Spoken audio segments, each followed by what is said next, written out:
Donald Trump voltou a falar sobre transtorno do espectro autista. Dessa vez, relacionou o transtorno com vacinas e com o uso de paracetamol. Claro que as declarações tiveram repercussão imediata. Cientistas e organizações internacionais reagiram. A OMS reafirmou que vacinas não causam autismo. No caso do paracetamol, os estudos mostram apenas associações observacionais, ou seja, não há nenhuma prova de causalidade. Mesmo assim, a FDA anunciou que discute inserir alertas no rótulo do medicamento. No centro dessa cruzada contra a ciência também está o Robert F. Kennedy Jr. Ele é um dos principais nomes do movimento antivacina e hoje ocupa o cargo de secretário de Saúde dos Estados Unidos. No Brasil, o debate se cruza com a pandemia. Em 2021, o governo Bolsonaro tentou proibir a exigência de comprovante de vacina nas escolas federais. O STF derrubou a medida e garantiu a autonomia das instituições. Agora, o ministro do Supremo, Flávio Dino, determinou que a Polícia Federal investigue a conduta de Bolsonaro na gestão da Covid. E assim, fake news sobre saúde viraram política de Estado. Segunda-feira, 29 de setembro de 2025.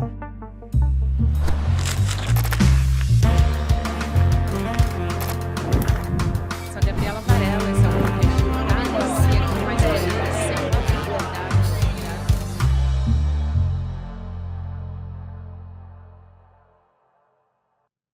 Olá, seja muito bem-vindo, seja muito bem-vinda. Eu sou a Gabriela Varela, está começando mais um videocast em detalhes. E aqui de segunda a sexta-feira a gente vai analisar todos os dias da semana uma temática, uma notícia importante do momento, desconstruir também fake news. Hoje eu vou conversar com a doutora Luana Araújo, que é infectologista, médica, já veio aqui outras vezes também. Doutora, é um prazer te receber, seja muito bem-vinda. Obrigada, Gabriela. Um prazer sempre grande estar aqui com vocês.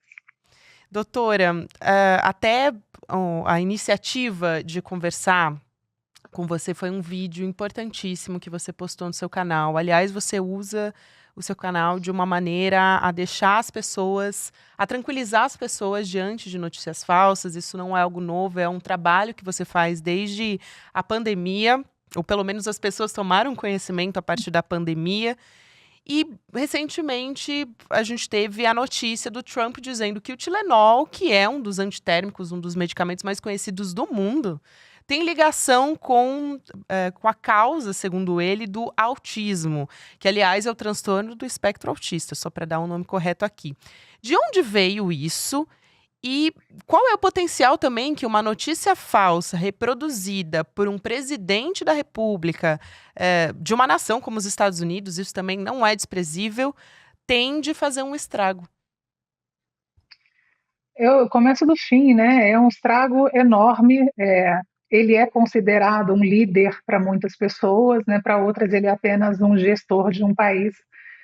Mas, de qualquer forma, o que tem é esse tipo de amplificação, né, o que consegue ter esse tipo de alcance, traz consigo sempre um impacto muito grande. Então, no caso do paracetamol, que é a substância presente nessa medicação, que nos Estados Unidos é conhecida como acetaminofém, então, quem ouvir essas duas coisas saiba que a gente está falando da mesma substância. Essa fala é mais uma das incoerências, né, das notícias falsas relacionadas ao transtorno do espectro autista, que é uma condição, não é uma doença, né, uma condição, um transtorno do neurodesenvolvimento. Então, quando as nossas conexões cerebrais estão se formando lá intraútero ainda, principalmente no primeiro trimestre de gestação, mas também um pouco depois disso, quando elas estão se formando nessas pessoas, elas acabam se conectando, se formando de maneira um pouco diferente daquilo que a gente considera típico. Então, é nesse espectro, e é um espectro porque a manifestação clínica dessas conexões diferentes, ela vai desde alguém com grande inserção social, sem precisar de grande apoio, grande suporte, até pessoas que precisam de um suporte um pouco mais assertivo, né, ou mais importante, é uma grande gama de manifestações. E, por isso, por ser uma condição reconhecida relativamente há pouco tempo, cujos critérios diagnósticos mudaram conforme a gente foi conhecendo um pouco mais sobre a condição, e porque a gente realmente não tem, apesar de grande tempo, né, décadas de pesquisas importantes no assunto, a gente ainda não tem uma causa única definida, e é um complexo tão grande que é praticamente impossível que tenha uma única causa definida. É um lugar também, é uma questão muito sujeita a essas fake news, a essas mentiras. Então, o que foi trazido agora é simplesmente só mais uma delas, né? Historicamente, a gente teve outras. Para variar, as mulheres foram culpadas, né, também da condição, né, dos filhos nascerem dentro do espectro autista, porque elas eram frias, né, elas eram chamadas de mães geladeira, isso lá na década de 40, 50, século passado. Depois a gente passou pelo absurdo das vacinas, que também foram relacionadas a estudos fraudulentos, e agora o presidente americano ele apresenta um estudo, mas que não tem qualquer tipo de poder de inferir causalidade, como a gente chama, né? Dizer que uma coisa causa a outra, mas simplesmente jogar isso ao vento já faz um estrago bem grande. Com certeza, eu acho que daí é importante também a gente entender a diferença entre correlação e causalidade para entender esse caso, né, doutora? E aproveitando aqui, se a gente puder explicar um pouco mais o que a ciência sabe sobre a causa desse transtorno. Você já tangenciou aqui dizendo que não tem uma causa única, né? Tem fatores genéticos, tem fatores ambientais também, mas a gente teve grandes mudanças ao longo desses anos. Só em 2013 que a gente passou a chamar de transtorno, a ter esse entendimento também de transtorno do espectro autista, também de a gente ter outros, vamos dizer assim, essa denominação incluiu mais sintomas dentro desse espectro também, então, graus mais leves, né? Então, tudo isso está embutido e pode contribuir com esse aumento, segundo o Donald Trump está dizendo que é um aumento, uma curva exponencial dos casos de autismo. Acho que é importante a gente desmistificar isso aqui também. Sem dúvida, Gabi. E é interessante pelo seguinte, né? Normalmente essas fake news elas se apoiam em alguma coisa que soa ou pode ser verdade, mas elas interpretam isso e associam a isso de maneira extremamente falaciosa, né? Então, o que a gente tem de fato? Sim, o número de casos de pessoas enquadradas no transtorno do espectro autista vem aumentando durante o tempo. Mas a gente tem que entender por que isso aumenta, né? Aquelas pessoas que eventualmente não tinham um diagnóstico ou tinham um diagnóstico de outra condição acabaram sendo enquadradas dentro desse espectro, e também as pessoas estão falando mais sobre autismo, entendendo mais sobre a condição, então elas também procuram mais o apoio médico, o apoio de saúde para ter o seu diagnóstico. Então, só nisso, só de mudar critério, de conhecer um pouco mais, já corresponde provavelmente a uma boa parte desse aumento de número de casos. Mas não é só isso que explica também. Então, a gente também entende que deve ter alguma outra coisa que a gente ainda não sabe muito bem, e aí vem os casos que você mencionou, as correlações que você mencionou, que podem estar associadas a esse aumento de número de casos. Então, o que a gente sabe de fato? Não tem uma causa única. Fala-se do paracetamol, mas o início da descrição de casos que hoje a gente conhece como o transtorno do espectro autista começa em 1911. O Tilenol, né, o paracetamol, ele só é colocado no mercado a partir de 1955. Então, 45 anos praticamente antes é que a gente começa já a ter descrição de casos de autismo. Como é que é o Tilenol que causa isso? Já não tem lógica, isso se desmonta, né, no primeiro argumento, de uma maneira muito rasa. Mas sim, o que a gente sabe hoje é que cerca de 85%, segundo os estudos mais recentes, do TEA é relacionado a questões genéticas. Então, quanto mais presente o transtorno é nas famílias, maior a chance dos seus filhos terem este diagnóstico também, mas não é só isso que explica. Então, a gente sabe que hoje a gente tem associações, inclusive, de idade materna e paterna avançadas, de gravidez precoce, de poluição ambiental e provavelmente outras correlações também que podem responder por algum percentual desse risco.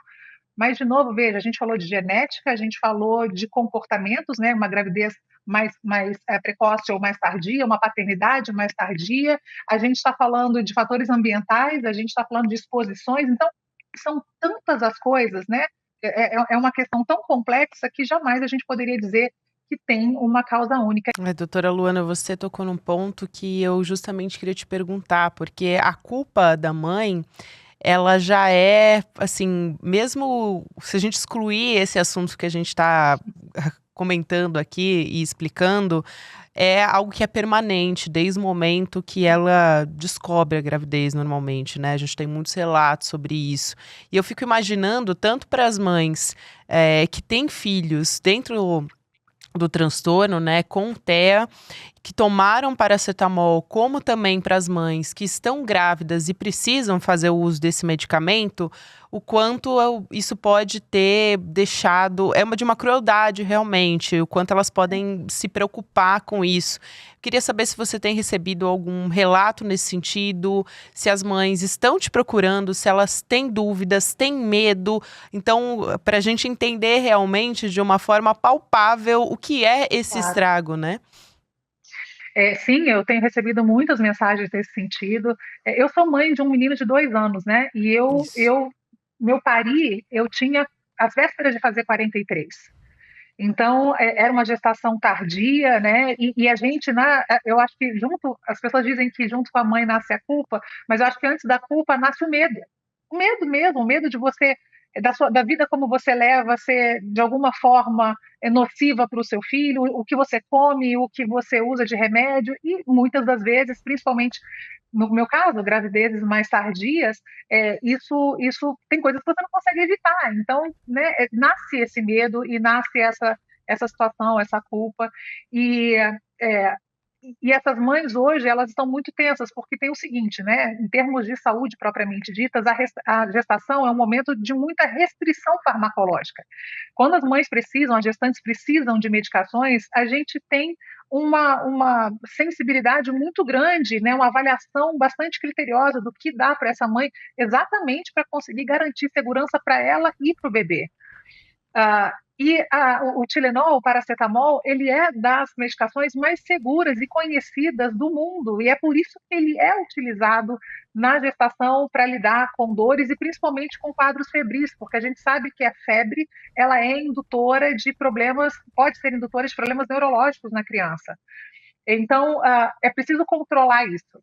E nos Estados Unidos, diferente do Brasil, eles não têm nenhuma outra medicação para essas gestantes que não o paracetamol. Lembro que os Estados Unidos são um país que tem dificuldades muito grandes com analgésicos, né? Eles têm poucas opções, inclusive enfrentam uma crise muito grande pelo abuso de opioides, né? É o maior problema de saúde pública que eles têm hoje.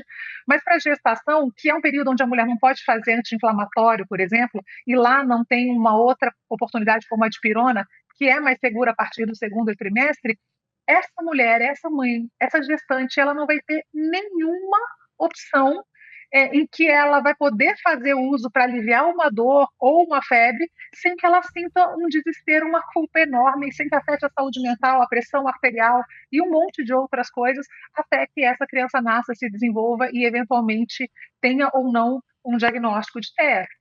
Então, é de fato uma crueldade mesmo. E as mães que me procuram dessa maneira. Doutora, eu tomei ontem, eu estou com 24 semanas, o que eu fiz com meu filho? Eu falo, cara, você não fez nada, está tudo certo, você precisa fazer isso. Então, essa segurança precisa ser reafirmada para essas mulheres.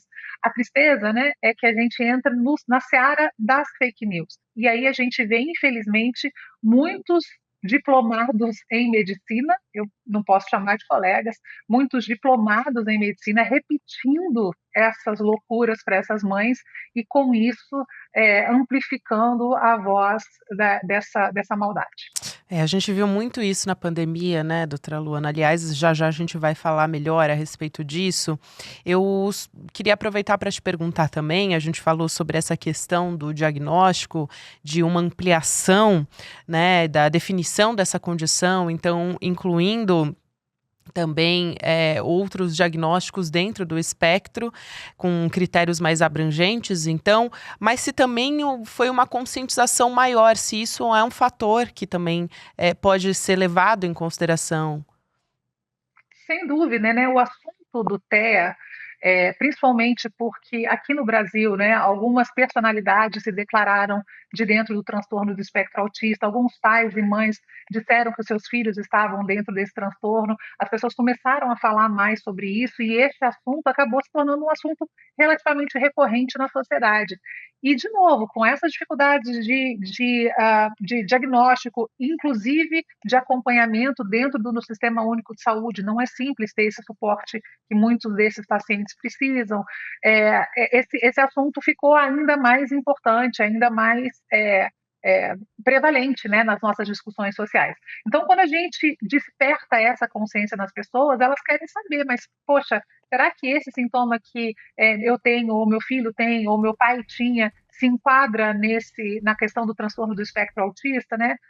Então, isso, de fato, junto com o aumento do critério diagnóstico, né, dessa expansão da abrangência do critério, o conhecimento da população, a curiosidade da população, a busca por um diagnóstico, certamente fazem com que essas pessoas consigam ter acesso a essas ferramentas diagnósticas e, eventualmente, ter o diagnóstico de fato. Doutora Luana, eu quero saber também o posicionamento da Organização Mundial da Saúde, das agências de saúde sobre isso. E o potencial que isso tem também para que, vamos dizer assim, a gente desconstrua essa fake news que foi colocada. Porque a gente sabe que é muito difícil, depois de uma notícia falsa, muitas vezes viralizar, ir para as redes sociais, fazer todo esse trabalho de conscientização, de explicar que é mentira. Enfim, muitas vezes não tem o mesmo potencial de conseguir chegar nas pessoas da mesma maneira que a notícia falsa, né? Certamente, até porque explicar dá muito mais trabalho do que induzir, né? Principalmente emocionalmente. Quando você explica, você exige uma racionalidade, né? Uma clareza de ideias para que as pessoas consigam acompanhar e construir o seu próprio raciocínio, enquanto que quando você induz uma notícia falsa, você apela para o medo, né? Para a pressão, enfim, fica sempre mais difícil. Mas eu acho que a gente aprendeu alguma coisa com a pandemia e isso me trouxe um pouco de alívio nesse sentido, sabe? As agências internacionais todas se posicionaram muito rapidamente. Então, a Organização Mundial de Saúde, a Agência Europeia de Medicamentos, o Ministério da Saúde, a Anvisa, todos rapidamente reagiram dizendo, olha, isso não é verdade. E não tiveram medo de dizer isso não é verdade, porque eu acho que antigamente também as pessoas ficavam assim, não, olha, veja bem, não é bem assim, e isso, sem a veemência que necessita, acaba deixando as pessoas bastante aflitas, né? Bastante desamparadas. Então, eu acho que dessa vez essas agências todas foram muito rápidas e veementes em dizer isso não é verdade. E acho que tem uma outra coisa também que as pessoas começaram a desconfiar um pouco mais, né? Como é que 40, 50 anos de pesquisa são reduzidas a 4 meses que resultam num anúncio em que a pessoa diz que o sentimento dela diz que o autismo é derivado do uso do paracetamol, sabe? Então, assim, eu acho que as pessoas começaram a pensar, poxa, a gente passou por tanta coisa, a gente teve tanta discussão, será que tem lógica uma pessoa que não é do meio, que deu conselhos absolutamente inacreditáveis durante a pandemia, como pingue água sanitária no seu nariz para evitar a Covid, né? Ele tem um histórico, não é uma pessoa que ontem resolveu, né, divulgar uma notícia falsa. Há um histórico de notícias falsas. E nos Estados Unidos também eles conseguiram desfiar um pouco desse novelo e entenderam que altas patentes ali dentro do sistema de saúde americano têm ações em empresas que se beneficiariam desse tipo de notícia. Então, a gente começa a tentar desfazer esse novelo com mais rapidez e isso ajuda as pessoas a desconfiarem, a não levarem isso tanto de maneira incisiva, assim, né, para dentro de si. Ainda assim, a gente está falando de uma população extremamente vulnerável, que são as gestantes e as mães. Então, essas pessoas precisam ser mais protegidas do que simplesmente dizer, olha, isso é mentira, isso está errado, né? Elas precisam ser alvo de campanhas claras e inequívocas sobre o que elas têm direito e como é que essas coisas funcionam. Para a gente também trazer um pouco do olhar do Brasil para essa questão da desinformação, eu achei aqui um estudo da FGV mostrando que o Brasil lidera a desinformação especificamente sobre TEA, né? E isso teve um crescimento de 15.000% em 5 anos. Foram analisados mais de 60 milhões. A gente está falando aqui de mensagens no Telegram, nesse aplicativo, identificando 150 falsas curas, causas também, supostas causas, obviamente. O que explica isso, doutora Luana? E olhando também para um aspecto mais amplo, porque a gente está falando aqui de notícias falsas. Porque o Trump, quando ele fala dessa suposta correlação aí do Tilenol com TEA, ele também defendeu o uso da leucovorina, que é uma forma de ácido fólico indicados em alguns tratamentos contra o câncer, como possível terapia. Então, são diversas notícias falsas aqui que a gente está trazendo em relação à ciência, e acho que faz muito sentido quando você ainda traz a informação dessas empresas que seriam beneficiadas, né, de notícias desse tipo. Isso eu acho que é uma informação fundamental aqui, até reforçando o que você acaba de trazer.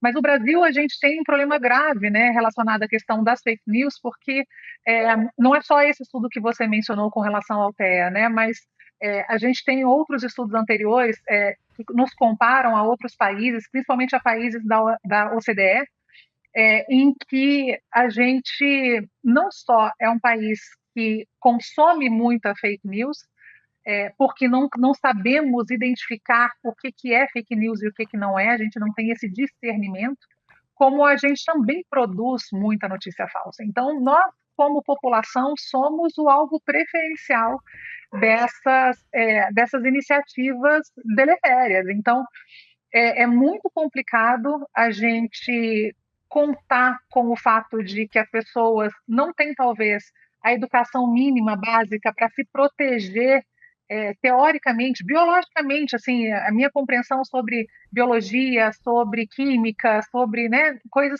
e não, eu estou falando de níveis básicos, assim, de educação fundamental. A gente não consegue contar com isso, ao mesmo tempo em que está todo mundo exposto à rede social e aos malefícios que essa rede também pode trazer.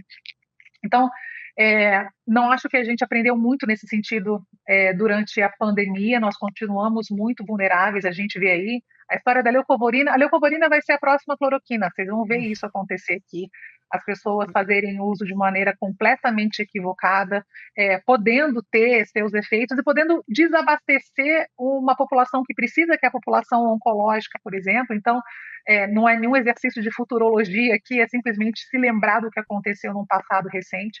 Então, infelizmente, a gente deve passar por alguma coisa nesse sentido, mas isso deixa marcas, né? Deixa marcas na população, vulnerabiliza grupos específicos, tem um peso importante sobre o sistema de saúde. A gente vê isso, crianças mal vacinadas, gestantes não vacinando propriamente ditas, e você vai ver gestantes passando por sofrimento desnecessário com sofrimento fetal. Então, assim, quando a gente encadeia os impactos um no outro, a gente vai vendo o tamanho do estrago que isso de fato causa. E a minha aflição pessoal aqui, Gabriela, é entender que isso no Brasil, em outros lugares do mundo também é assim, no próprio Estados Unidos também funciona assim, mas a gente não tem uma legislação que fale sobre isso, que responsabilize as pessoas. Não é censurar, as pessoas têm todo o direito de falar o que elas quiserem, mas elas precisam ser responsabilizadas pelo impacto que elas causam. Então, quando a gente entende esse tipo de coisa, a gente fica sem uma ferramenta de responsabilização. Então, como é que você diz para a pessoa que diz que câncer de mama não existe? Ou que diz que não pode tomar vacina contra a Covid porque, enfim, a criança vai ter XYZ, ou porque, enfim, vai tomar leucovorina. Não... É um universo de mentiras e a gente tem muito poucas ferramentas sociais para lidar com isso. Então, é um problema muito grande que tende a ter impactos maiores para o futuro. O alcance é muito menor, né? Eu me lembrei na hora também, quando eu ouvi sobre a leucovorina, a cloroquina foi a primeira coisa que veio na minha cabeça. E o Trump assumindo não é uma novidade, o posicionamento sobre o Donald Trump em relação à pandemia, por exemplo, mas desde que ele assumiu nesse segundo mandato, a gente viu diversos exemplos, por exemplo, essa questão da pressão contra as universidades, de ameaças também contra alunos e professores, que também, de certa forma, na verdade, de certa forma não, é diretamente um impacto em relação às pesquisas e aos cientistas, E a principalmente os imigrantes, suspensão né? de pesquisas, perdão, a suspensão de pesquisas, inclusive relacionadas a câncer, e eles anunciaram ontem algumas outras medidas com relação ao TEA, mas eles já tinham suspendido muitas outras pesquisas, né? Exato. Eles suspendem a ciência, ela não fala o que você quer. A ciência descreve a natureza. O que eles estão fazendo é escolher a ciência ou um rumo que fale próximo daquilo que eles querem ouvir. E isso é perigosíssimo, né? Eles falam que o flúor na água, né, que para a saúde bucal do estadunidense, que não é das melhores do mundo, seria um problema. Isso não é verdade. Eles advogam pelo leite cru, que traz inúmeros problemas de saúde, pode trazer, e eles advogam por isso. Eles desmantelaram até esse momento grande parte da rede de vigilância em saúde dos Estados Unidos. Então, assim, um país que costumava ser um expoente, né, um norte científico para o resto do mundo, agora é um país em frangalhos na sua credibilidade científica. Eu queria aproveitar para trazer agora a sua análise sobre o Brasil, porque a gente teve uma notícia importantíssima a respeito do STF reabrindo as investigações sobre a pandemia de Covid, com base no relatório da CPI. E a gente está falando aqui da conduta do ex-presidente Jair Bolsonaro e também de dezenas de aliados dele na pandemia. A importância que isso tem num momento como esse. Você estava falando justamente sobre responsabilização, então acho que tocar nesse ponto é fundamental. Não, eu acho que essa é uma notícia que todo mundo que esteve envolvido na pandemia, seja na parte da assistência, seja, infelizmente, perdendo seus entes queridos, é uma notícia que todo mundo esperava, né? Há muito tempo, a gente esperava isso há pelo menos 4 anos, né? A gente tem a clareza dos dados que mostram que houve omissão e houve dolo em várias ações que levaram a um sofrimento maior da população, porque reforçaram ações anti-ciência, porque dificultaram o acesso das pessoas a medidas de prevenção, porque contaminaram a sociedade com informações incorretas. Então, eu posso ficar aqui enumerando várias dessas atividades por muito tempo.